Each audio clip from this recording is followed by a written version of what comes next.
Welcome to our podcasts, Wise Black Nanas, Life Coaching Between the Dash. Hey, what do you do when it feels like life has thrown you a few too many challenges, knocked you down, in the bed, hard to talk about even with your best friend challenges, and it feels like the challenges are winning? Wouldn't it be nice to hear from your Nana? Or a stand-in Wise Black Nana? Well, they are Wise Black Nanas, Sharla Walker, PhD, and Joanne Early, MS, two mature women with over 70 plus years of combined coaching and mentoring, professional human resources, and business experience. The wonderful news is, these Wise Black Nanas are still living and learning about this amazing life, about resilience and grit, gratitude and appreciation, and the extraordinary power of love and friendships, being positive and supportive, and learning from others. Welcome to Wise Black Nanas. Let's listen in. Hello, I am Dr. Sharla Walker, and on our last podcast, we shared some of our thoughts and experiences related to stigmas. We included some examples of cultural and social stigmas. We touched on one stigma of strong Black women. And welcome. I'm Joanne Early of Wise Black Nanas, life coaching between the dash. And it is all about us sharing some of our lived experience with you. So on this podcast, we're going to take a little deeper dive into something that we mentioned the last time, strong Black women. We think it's a very fascinating topic. I've been around for quite some time. We don't know whether it's really the phrase itself is some kind of myth. We've even seen it referred to as a syndrome. Sometimes it's positive, sometimes it's negative, sometimes controversial. Of course, we did a little research. However, like everything else with Black women, it's not been researched that much. However, it's very widely known in the Black community because it's there, present, and always underlying. So, this is our view, what we've seen, what we've felt, what we've experienced in our own lives, and also what we know others are experiencing, through our coaching roles and through our coaching experiences. So just what does strong Black woman mean? Is it some kind of cultural thing just for Black women? Oh, sister, that is such a very interesting question because, all of us are identified in some kind of way as strong Black women, whether we want to be or not. So doing the research for this topic, I was a little disappointed that there was really not a lot of recent research, studies, or surveys related to the strong Black woman. The data was very limited. And what I did find was within the last 10 years, the population that had been surveyed or either studied were mostly Black college women with undergraduate and graduate degrees in the age range of 23 to 28. Now, that age group doesn't really cover us that are past 28. So that's an area that needs to be further explored, and probably as the research economic person in the partnership, I might do that. Might not. I don't know. I don't know. It depends on how much work it is. So we'll see. Okay. So the definition that I did find was, it is an image of Black women as intangible, able to endure hardship unscathed, and in possession of incredible strength. Yeah, interesting, huh, Dr. Sharla? I mean, we may not find very much research, but those of us that are over 28 actually know that this has been a phenomenon in our community for years and years and years. In fact, what we've seen is that Black girls are kind of socialized to be strong, under the promise that, strength will somehow get us through, will somehow negate the psychological resistance to oppression that we've had in this American society forever. Culturally, many young Black girls are just taught, kind of conditioned in childhood by their mamas, their grandmamas, and their aunties. They're threatened into silence that we're supposed to endure generational trauma, sometimes physical and sexual abuse, to be strong, to bear it, because that's our burden. We've kind of built in, and I say we, maybe I'm speaking generationally here, but it's kind of been built into us, the expectation of being in some kind of super role in our homes. And this carries over certainly into the professional life, kind of some kind of super, I don't know, what, superwoman? Yes, that's probably, some of the audience has probably heard an interchangeable phrase called superwoman, which is often associated with being a strong Black woman. Why? Wise Black nanas do not know. But there seems to be a set of criteria or characteristics that describe strong Black women cultural attitudes. Now, this is from research, so here goes. One is obligation to manifest strength. Obligation to suppress emotion. Know that well. Resistance to being vulnerable or dependent. Determination to succeed despite limited resources. And here we have this word again, obligation. Notice that we are talking about obligation. We have found that in strong Black woman syndrome or symptoms, myth, are still relevant today and have been present over the generational, from silent generation to Gen Zs, by varying degrees and with different demands, obligations. In earlier generation, it certainly did not have a name. I think it had a name, but it was whispered. It was still strong Black woman. But maybe the Black was a different word.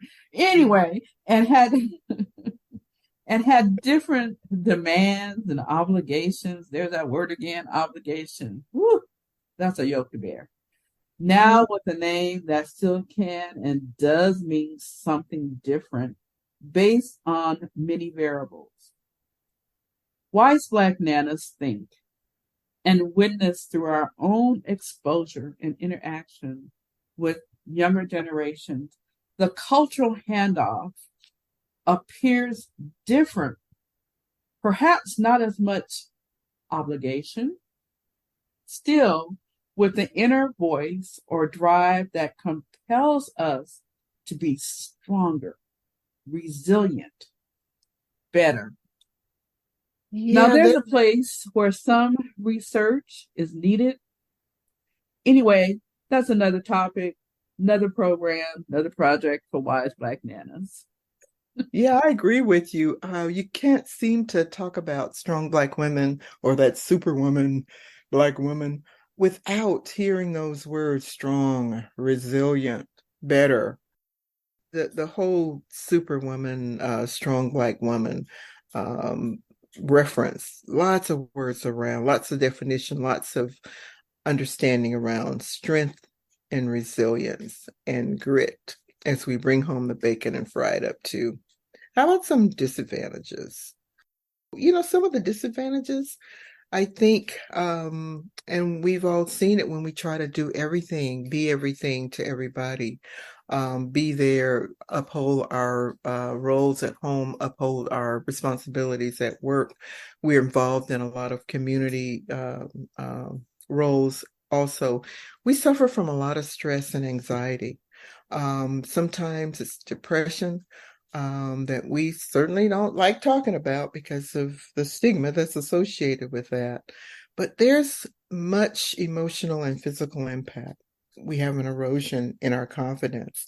And sometimes we're very, very lonely when we try to stay in the strong Black woman role and we isolate ourselves because maybe we don't trust our coworkers. Maybe we don't have other Black women, professional friends in the environment that we can talk to about our issues and about our particular situations. So it can be a real lonely place in the workplace.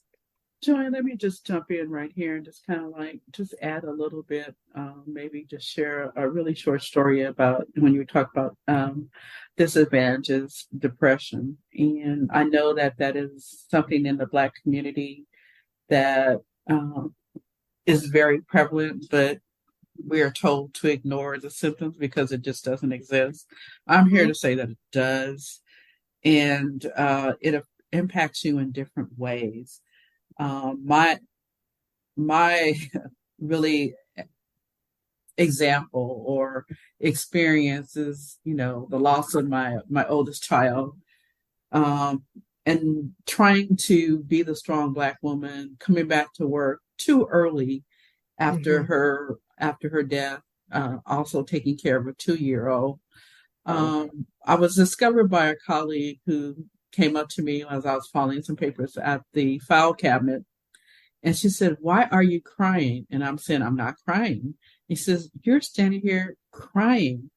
And I didn't even realize that I was crying. And at that moment, it just, but we had an ugly cry, I guess, and people who don't look like us don't know how to deal with us when we have an ugly cry. So,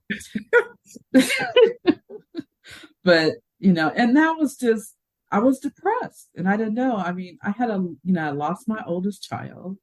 I had a 2-year-old, which I hadn't, became the custody of a 2-year-old. And my whole life changed from what it was. And it wasn't, I wasn't angry at my daughter because the accident was not her fault. But just to put in that resilience and that strength and that language and that recording that had been drilled into my head, you have to be strong, you have to be strong. And I was. All through the identification, all through the claiming of property, all through the funeral arrangements and burial and all that, I was the strong Black woman. Well, a month after all that, I completely broke down. And fortunately for the company that Joe and I both have worked for, a telecommunication company, they had an excellent EAP or, resources for people to get counseling or help or whatever. Right. And I was led by a coworker. At that time, we had an office right in the building, and they immediately took me off of work, and I was probably off work about 6 months. But I have been choked and strangled with, you cannot break down. And I'm here to say, yes, you can. Yes, you can. Yes, you can. Yes, you Thank can. You, Joanne. I tell you, Dr. Sharla, I have heard you talk about this experience more than once, and it always affects me. It always affects me, and I am sorry for your loss. And I just, again, go back to that time, and feel bad that there wasn't, a group of, Black professional friends in that environment that just kind of took you under their wing and took care of you earlier, so that you weren't alone, in that experience. And I'm glad that you got the help. Because sometimes when we have experiences, shattering experiences like this, we don't know what to do. We don't know what the right thing is to do. And we think, well, if I just go back to work, Absolutely. work will, I'll be so busy, I'll be so involved with work until it won't affect me. And as I said earlier, if you don't have, those close professional supporters in the workplace, and a lot of times we don't have those because we don't want to share our personal stories, what's happening in our lives, because you don't know how it might affect the next job or the next promotion or the next assignment. So we keep it in. We keep it in, and then we start to feel guilty because of the way that it's impacting us. Yeah. So I can add that the job doesn't care, and we need to understand that. that is so true. Because the boss, even though reaching out to me, asking me how I was doing, his last question, when are you coming back to work? So they have a bottom line. Yeah. They have a bottom line. Yeah. So, yeah. sorry. And whether we like it or not, the reality is the work is really going to go on with or without us. Absolutely. We can do it when we're not well and we're not healthy, or we could, not do it and not be there. Because if there was some reason, like you said, you were on a leave for several months, the work went on. It went on without us. It goes on. So, you make the decision as to how you want to participate in that. But, I think what we're saying, the bottom line is that we may think that we, by remaining at work during very difficult times, holding up, soldiering on, burying it, we might think that we're being strong, and others might think that of us, but it's not healthy for us. Mm-hmm. It's not healthy for us, as, your example pointed out. So tell us a little bit about where your Strong Black Women, where did that originate for you? What is that to you? Yeah. I think the only two, and this is really sad, that I can't include my mom in this, my mother in this, but I happen to have a great-grandmother, Elma Green, and a grandmother, and I'm going to say her middle name, which is probably going to roll over, Belle Lefall, that raised me. I mean, they raised me from the time I was 5 days old until I was 15. And these women were so strong and so just influential in why my work ethic, for one, my morals, my values, it all goes back to them and helped me, give me that foundation to be who I am today. And without that, I think I would be a different person.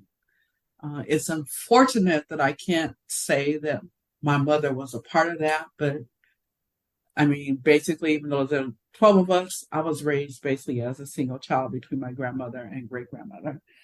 So, and the experiences that I have with them and the stories that my great-grandma shared of, having been part of the lasting days of slavery and the things, when we would be on the back porch doing laundry on Saturday, which was two number 3 tubs and one number 2 tub with the bluing in it, with the wringer machine, and, just listening to my great-grandmother and grandmother talk about stories and stuff like that. And then, okay, it's time to hang them on a clothesline. We didn't have washers and dryers.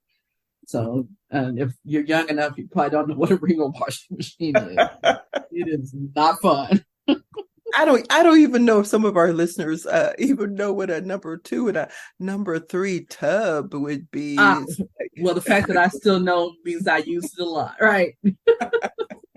Now, if you probably says, okay, those things that you buy when you're having a party, and you put sodas in ice and put your sodas in your wine, your beer in, that they might be able to. 2 for rinse and 1 for what is now called it was called bluing in the day. I don't know. They probably don't make it, but I don't know what they call it now.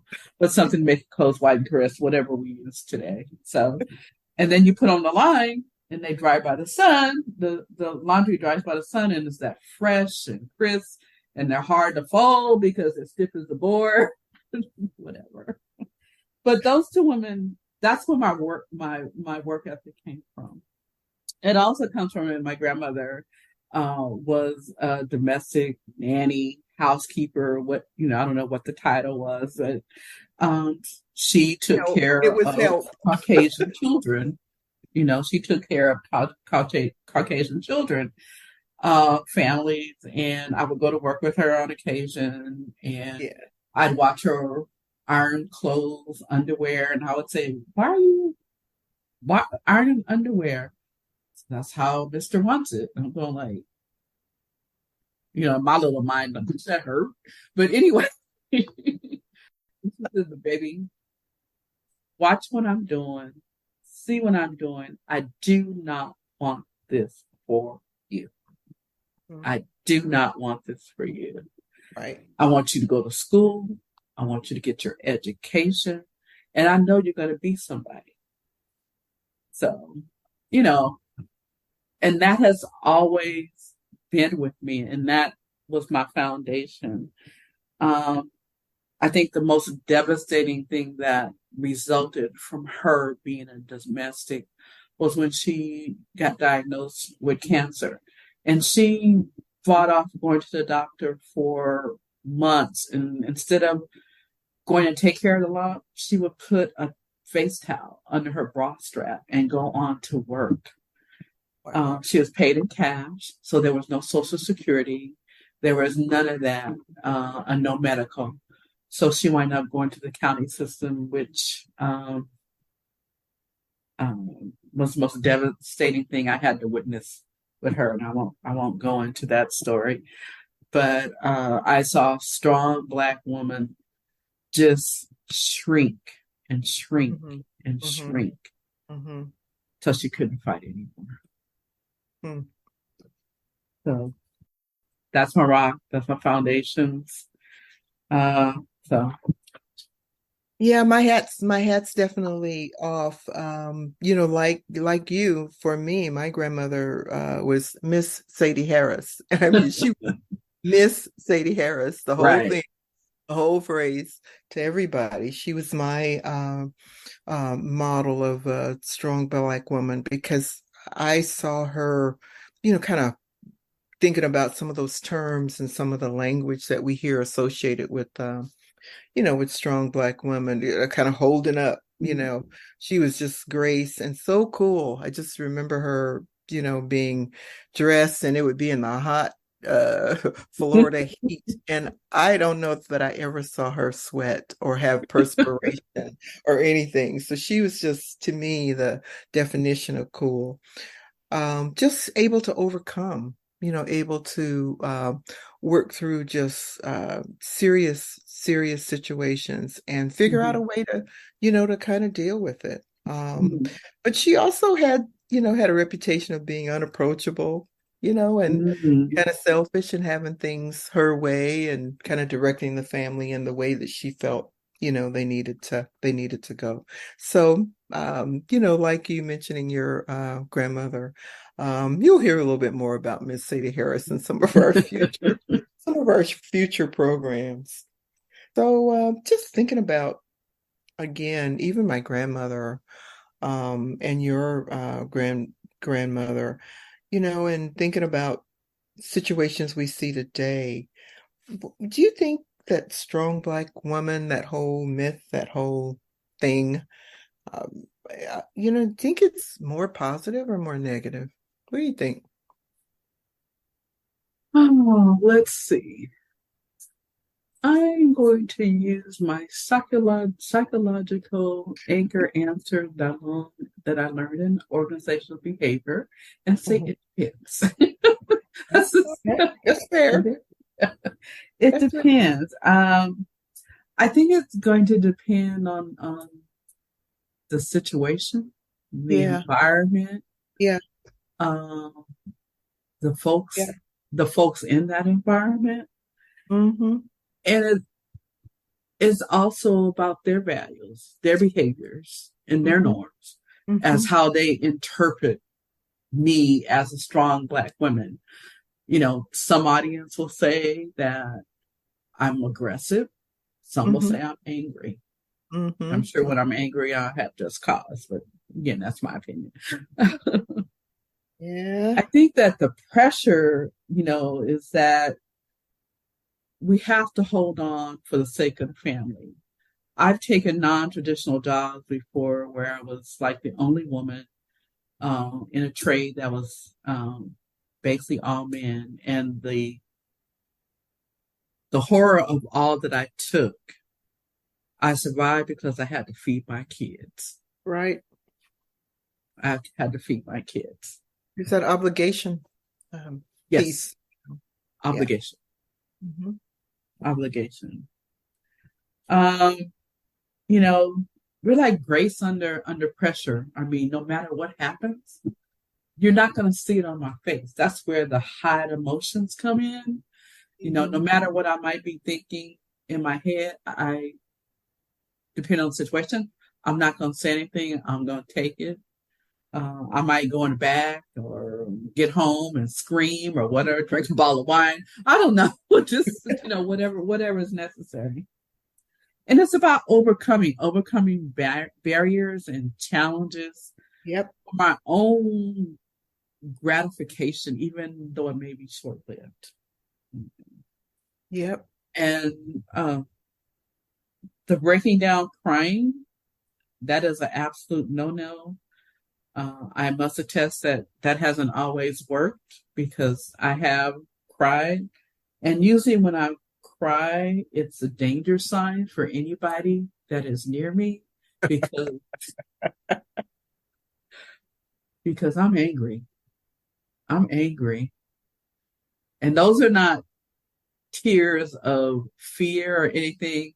It's tears of danger for the opposite person. So, share my secret here. Be warned. And just dealing with stuff that you have to do the balancing scale, like, what is this word? Do I do this? Do I not do this? And then most of the time you make a decision to do it and you suffer the consequences in silence. Yeah. And, living with tremendous burdens and responsibility. Sometimes those work and personal responsibilities are so heavy and nobody asks. Mm-hmm. They're your problems. We got our own problems. Yep. So, yep. I've often been told that I'm unapproachable. Mm-hmm. That's because I'm putting my protective armor on because I don't know what you're coming with. So before you get to me, I'm protecting myself. Yep. That might change after we start talking, but automatically I am on defense. And that's just by way of how my life has been. Mm-hmm. And I'm really selfish about myself. May not take care of myself, but I'm really selfish about what I need to do for my family and for me to do better. Mm-hmm. So Joanne, what's your take and your view of strong Black women as a negative or a positive? You know what? I think it's both. I think it's both, and I think it means different things for different generations. I think every generation has kind of, from a negative view, we've internalized all kind of secrets, sometimes lies, truths, regrets that we have, and the regrets about loss, loss of friendships, relationships, even things we didn't complete. That's a loss. I didn't complete high school. I didn't finish college. I didn't start that business I was supposed to do. Those are things we kind of keep to ourselves and don't talk about them. And they tend to build us up into maybe, as you said a little earlier, being unapproachable. And I can't let too much out, about myself. From a positive standpoint, gosh, I just think that whole strong Black woman thing has sustained generations of Black women when we didn't have nothing else, when we didn't have positive role models other than those grandmamas and those aunties and, those great grandmamas in our family, that even though they were, and the word for that is the help, they were the help. But when they got home, they took care of business. They took care of their families. They took care of their communities, their churches. Because, when you listen to people, especially these people that I'm the first this, I'm the first to do this, I'm the first this, that, the first, whatever. They almost always talk about a relative, and it's almost always a Black grandmama or mama or somebody Yes. that provided them with whatever they needed to kind of get through. So I think, with all the things that we as a community have had to deal with over the years, slavery, and then after that, Jim Crow and all of that craziness, you still are inspired by what plain, ordinary people do, Black women do, to keep their families moving forward and to keep themselves moving forward. So I just think, it's a hard one for me because I see it as both a negative thing and both a positive thing. Right. So what does it look like in media, movies, cultural, and historical aspects to you? Okay, so everybody that knows me knows that I'm, love history and reading and just learning more and more about culture. So I think that strong Black woman is a cultural phenomenon. I really do. Because like I said earlier, I think I said anyway, that's all that, the young ones had at one time to look up to. We didn't have the role models on TV or in sports or in other places that showed us. It was what our grandmothers told us, showed us. They were us, they were the older us's, because the men, the husbands, fathers, and the brothers, they historically had little emotional support, to offer. They were often silent. Many times they weren't even there. They may have been working away from home, away from the city or the town, or they were just absent, physically, and many times absent emotionally. I know that was, certainly present in the men that I witnessed in my family.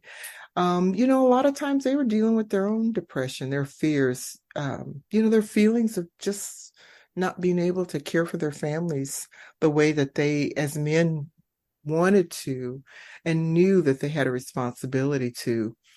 But they were dealing with the systemic racism, discrimination, and bigotry, and all that inequality. And you talk about angry Black woman, the anger and rage of just being a Black man in America. I think about my father, especially as I've gotten more and more mature. I think about all the issues that he must have endured, with the large family, because there were like seven of us kids, just living and trying to make a living in the deep South during that time, the 50s, late 40s, 50s, early 60s. He was a quiet, very hardworking man, but he had some very, very deep buried anger and was so abusive to my mother. Who I think at times was, like a constant reminder of all his shortcomings. While I'm not embracing or excusing, his physical abuse, the more I think about it as I've gotten older and am able to look at it from different angles, I've forgiven him for it. I think of him in a different way. I kind of made the decision to let my anger go. That was buried really deep and hidden deep inside me. I think carrying memories of abusive situation certainly, was part of my makeup, and who knows, probably contributed to a lot of my strong Black woman makeup that, that's not what I'm going to allow to happen or allow my children to witness. So historically, I think, my opinion, our claim to being a strong Black woman is that we're just reminded of how our ancestors and our mothers, grandmothers, how they endured the horrors of living post-slavery, Jim Crow era. how hurtful it must have been for them to care and nurse white children when their own kids many times went uncared for. And a lot of times that role fell to the oldest girl in the family or the only girl in the family. And you know, she grew up becoming a strong Black woman because that's what she saw and knew about. So just, just some thoughts on, kind of how my take on what I've seen and experienced in my own family. Yeah. I just want to add a little bit to what you said about, your father. And my grandfather was actually present in my life during these strong Black women, but he didn't have a presence, if that makes sense. He was physically there, but as far as me emotionally, I mean, he gave me this awful nickname and I'll never repeat it. But, he doted on me and did all that. But as far as when I would see the interactions between my grandmother and him, she would stand toe to toe with him or any man. And so he was more invisible. He was there, but he really didn't have an impact as far as me of the foundation laid. And I just wanted to, and it's probably some of the same thing because he's from the same area, born in Texas, and all that other stuff from the 30s, 40s, whatever. And I was too young. With all that, yeah. How can you provide emotional support when you weren't respected or treated like a man? And this had been, going on, and this was the way of the world. There's just no way to really be able to understand what those men endured, and there just isn't. And the other thing is they don't talk, so there's no way for us to know. No, of course not. Yeah, of course not. So, what's been your experience in the workplace? Oh goodness. Since we're in the same genre. Jory, I think thinking about strong Black women, there are just so many examples that either I've witnessed or, friends have talked about how we somehow wear that face. It's a face, it's a certain, I don't know, stride perhaps of, kind of all self-sacrificing, just kind of showing again that strength, masking our emotion, sometimes pain, frustration, or disappointment. Even when it takes an emotional toll or a physical toll, we still somehow just plow through it and, bear it, hold up. And what we're masking a lot of times is just feeling undervalued, just overlooked, marginalized, especially when we're the only black or brown face, kind of sitting around the table. We are just, and I think it continues to a large degree today. There may be a few more Black and brown faces sitting around the table, but the word that I get from, younger women today is that they feel just as undervalued and just as marginalized as, perhaps we felt, back during the time, our early working days. There's so many examples of our having to train, white men, who eventually take over our jobs, for jobs that we deserve to have and we should have had. How do you, I don't know, how can you just take that over and over and over again? Yet we somehow did it, and I think we continue to do it. That's the resilience part of us. Yeah, I guess it is. But I tell you, sometimes I think about a situation where I was working for a company, and we had a director position that was open, and my counterpart for this position, we were both regional managers. I was responsible for Northern California. She was responsible for Southern California. And both of us had stellar reputations. If I say so myself, we had stellar reputations in the company. We both oversaw advertising portfolios, collection. We did collections work. We had oversight for departments that were anywhere from 40 to 50 people. And so this director position became open. You could apply for it and interview for it, which we did diligently. And technically, that was our next step. We were excellent managers, and we were in that middle management role. So anyway, needless to say, the job went to a white man, a West Point graduate who had absolutely no experience in our field, our work, didn't know squat about anything. But he became our director. We ended up training him, and we just both were absolutely livid. We talked hours about what we should be able to do, but we didn't do it because we didn't know how it would turn out. We both had families that we were responsible for. So we opted to, go ahead, train him. It wasn't his fault he got the job. And we just endured it. And we kept that same face on. We came to work every day. We did our jobs. We managed our people. We got the results. We continued to win the awards. And when opportunities came for us to leave, we both left. And, that was kind of how we handled the situation back then. Nobody ever knew we were mad about what happened. But it's called flee with your feet.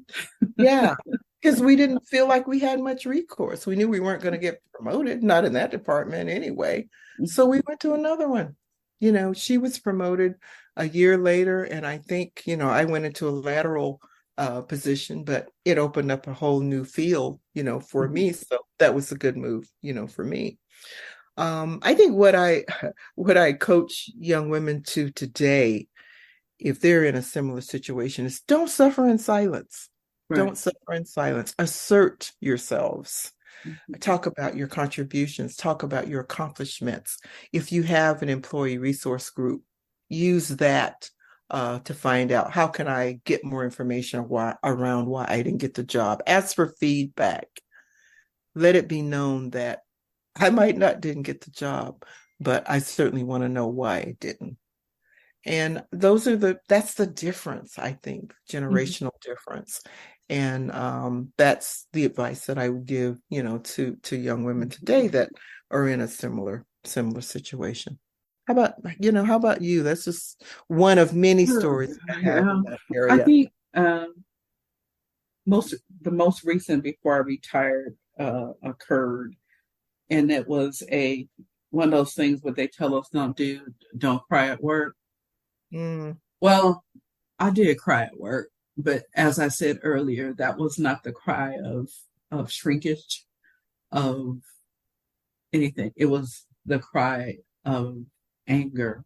I had worked on platform change, platform implementation, which means a new system coming in, because I have been doing all of my HR work manually. And I mean manually. There was no system in place. Wow. So I negotiated the contract. I worked with all the people, got it approved by everybody on the executive board and everything. And so it was time for us to launch. So there was a big meeting. And I had worked with a lot of the people that were with the vendor. So we had a really good relationship, a good rapport. Right. They would call me when things were going wrong with the finance department or other areas that they need to get information and stuff like that. So, right. And I was leading the meeting, and there was finance, and we were on a Zoom call. It was finance, 3 or 4 people from finance, and then vendor reps I had worked with, probably 5 or 6. And so I started the meeting, and I kind of went through, how you do your introduction, you do where we were, where we're going, and, how we want to finish. And I was going through that, and I was talking to the vendors, and then the CFO said, can you let the expert talk? I was silent for a moment, and I'm saying, in my mind, how dare you? How dare you? And you have not participated. You have not given me the information on a timely basis so that we could launch on date. I had to get it myself. All those things are in my mind. Right. But of course, I'm going to take the bigger, I'm going to be the bigger higher road. Now I wrote later. And so I asked the vendor, salesperson, whatever. I said, could you explain what I just explained to Tom so that he can be assured that I am an expert in this particular situation? And the guy went through every single thing and said everything I said. So I said, now, Tom, the experts have spoke. Do you have any more questions? And he turned red. Good for you. Turned red. And so we conducted our business. I was fuming. I was so angry Black woman. So I closed down the meeting. I stayed professional. I stayed, that's that we got to do this. If I act a fool, it's not going to look good. Nope. So I got off the meeting and I went straight to the executive director, which is both of our boss. And I was like tears with this. It's kind of one of those tears coming down. And she go like, what is wrong? What is wrong? What happened? What happened? And I just said, if Tom ever disrespect me again in front of company, vendors, questioning my knowledge and my expertise, there's going to be a problem. And she goes, what happened? What happened? I said, I can't talk right now. I can't talk right now. And, she's scared to death. And so I went back in my office, closed the door, started, trying to do depress, calm down, but I'm decompress. Right? Dare him question all the hard work that I had done, that I knew. I mean, just not done, but that I knew what I was talking about. Right. Because nobody else had the time to do the project, so all the questions came to me, and I was able to answer. And just the audacity of this Caucasian man to say that, I think that's what put me over. It's like, let the experts talk. And he had the nerve to come to my office. And he says, can I come in? I said, absolutely not. We don't have anything else to say at all, ever. And he kept saying, but. I said, you heard what I said. And our relationship was just done for the last 2 years that I was there, because so sorry, that was a long one, but it's just that questioning, and that we have to still be the bigger person, no matter how much it hurts. Yep. And how much is untrue. So, yeah. Yep. Ooh. So, what do you think being a strong Black woman could hurt or damage women the most? Well, I've given some thought to that one. And I tell you, to me, I think it's really in the health and it's really in the health area and health and wellness area. I really think it is. I tell you, every time I just turn on the news almost, or I just hear about the higher rates, of death to curable diseases, because we delay treatment until late stages. Mm-hmm. We kind of ignore signs of weakness. And I guess where I'm the trying story to go, about my grandmother's cancer, that was a perfect example. go with this. And while it's even worse today, because back in your grandmama's days, she didn't have health care. Many times today, we have health care that we're paying for, or somebody's paying for, or we have it through, whatever system we're using. And we don't use it.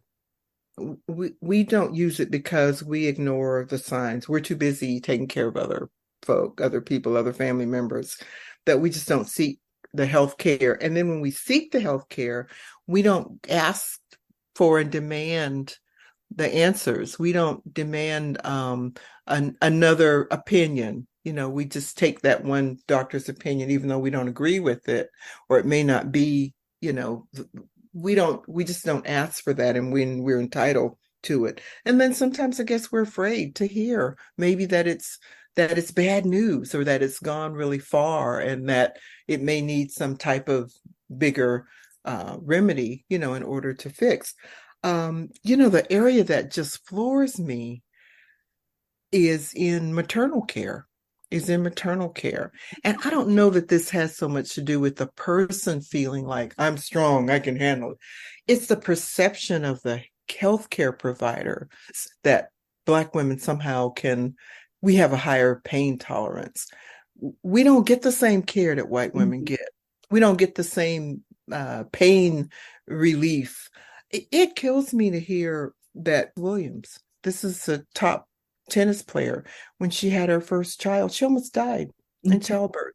My own granddaughter, when she had her daughter, the experience that she had, she almost died in child care, where the hospital had made a mistake and they tried to cover it up, that they hadn't. And she had internal bleeding, and she had to go home with a new baby and a catheter because of a mistake the hospital made. And you hear these stories over and over and over again. The statistics say that Black women have 2 times higher chance of dying in childbirth or childbirth related than white women. Now you tell me, what is wrong with that? Where are those studies? Where's that information that we need to hear? So I think it's in the area, again, healthcare, us not being, quote, so strong that we can do it, we can handle it. I got to go to work. I can't go for my appointment or whatever. And I also think it's the unbiased racism that's occurring with our healthcare providers, that they have this image and this view of somehow, I don't know where that came from, home or school, that somehow Black women could tolerate more pain than other women. So we just have to, really think about that, and use our psychological care. Use the EAP programs like you did years ago to get some help. We're paying for them. Your companies are paying for them. And they're private. They don't share information back with your employer. So that whole thing we're scared about, that information is going to get back, to my job, that I went because I'm having a mental episode or whatever. They are not allowed to share that information back with our companies. So we need to use the benefits and the programs that are available to us to use. But yeah, definitely it would be in the healthcare area.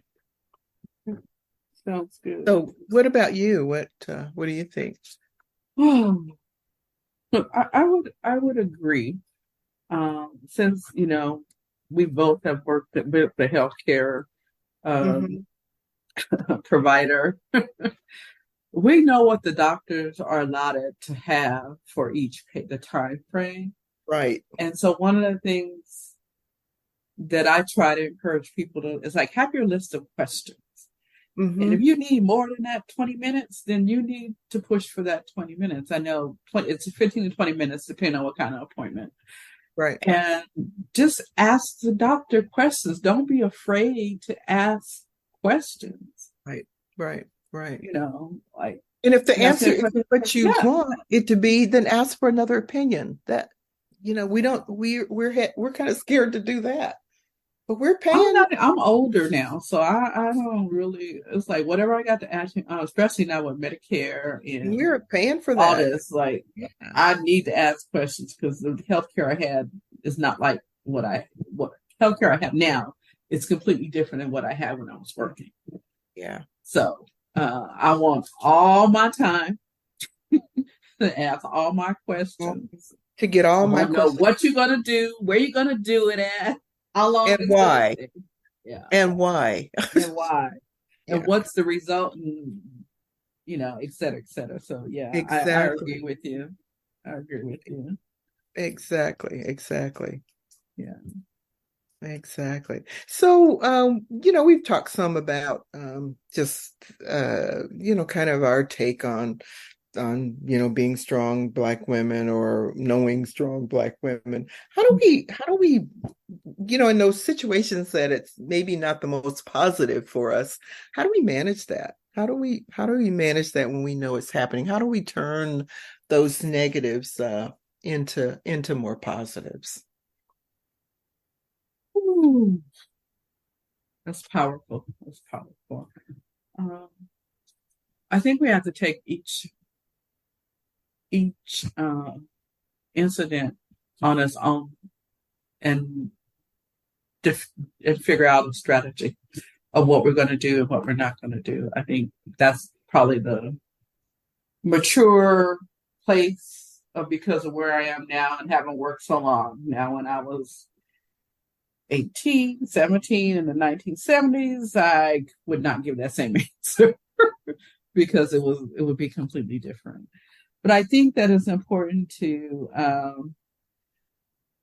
talk, to get some advice and counsel from people that you trust. Mm-hmm.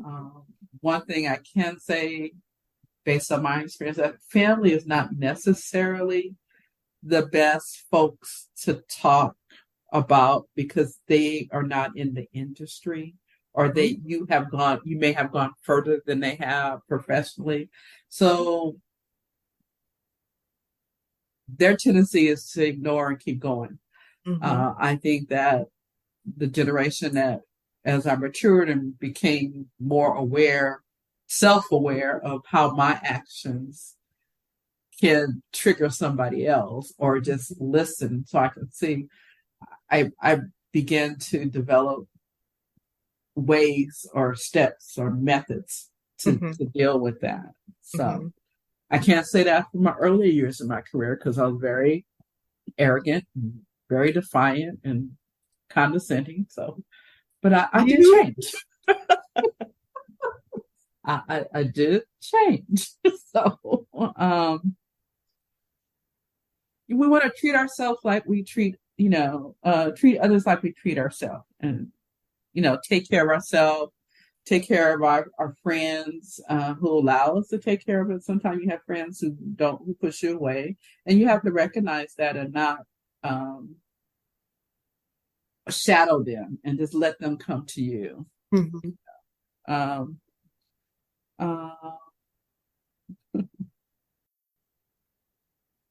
We need to say we are exhausted. Yeah, ain't that the truth? We have a tendency to say that we are, to everybody, that we are fine. But actually, in reality, we are fucked up, insecure, neurotic, and exhausted. And we need to be okay. Maybe not saying it quite that way, but that's a good thing to think about before you get ready to say fine. Think about what that acronym means, and maybe you want to say okay, or I could do better, and that's acceptable. Maybe someone else won't accept it, but that's okay. Or I'm good today, or today's not the best day. Yeah. I was like, it's not a good day. I don't want to see people. I don't want to talk to nobody. And when you're in HR, that's kind of a hard stand, but I have done that. It's like, I don't want to deal with this today. Well, sometimes that's pretty bad with the HR person. Don't want to see nobody. It is. It's my truth. I mean, I'll do what I have to do, but it's like, if I get one more stupid problems. People do stupid stuff and it, anyway. Bring me a smart problem. Bring me something that I have to really think about. The sad thing is that we all know this stuff. When something is negative or positively affecting us, like we said earlier, we know we need to get help. Yeah. And today we have access to so many different types of resources online. Yes. I mean, everything on your phone. There's really no excuse or medium that you can't get resources for mental health care or psychological issues or just talking. I mean, everybody puts it out there. Some is free, some is not free. When it's not free, you need to check with your health provider or your EAP to find out, what that is. And there's no shame in the game in doing that. Right. I found that as I talked about losing my daughter, and then I lost my son. So by the time I lost my son, I knew all the steps of what I need to go and what I needed to do. So the key is just breaking the negative cycle, not repeating the same cultural and generational strong Black woman heavy coat that we wear. We need the face on and leave the I'm fine. But really, as I said earlier, be okay, be bold, say, I'm fucked up, insecure, neurotic, and exhausted, and call it a day. Yep, absolutely.